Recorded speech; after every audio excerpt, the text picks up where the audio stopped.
काँग्रेससोबतची आघाडी संपुष्टात आणा, मग दोघे एकत्र या. दीपक केसरकर यांनी उद्धव राज एकत्र येण्यावरची ही त्यांची प्रतिक्रिया. ठाकरेंच्या शिवसेनेचे 70% मतं फतव्यातून येतात. हे जर राज ठाकरेंना मान्य असेल तर काय बोलणार, असंही दीपक केसरकर यांनी म्हटलंय.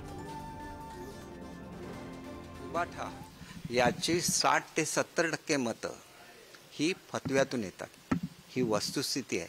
आणि ते जर राजसाहेबांना मान्य असेल तर त्याच्यावर आम्ही काय बोलायचं. शेवटी हा विचार त्यांनी केला पाहिजे. बाळासाहेबांची भाषणं तुम्ही ऐकलेली आहेत. त्यांनी कधी तडजोड केलेली नाही, काँग्रेसशी कधी तडजोड केलेली नाही.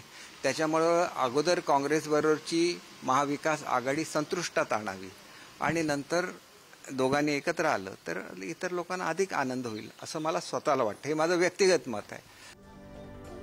तर काँग्रेससोबतची आघाडी संपुष्टात आणा, मग दोघे एकत्र या.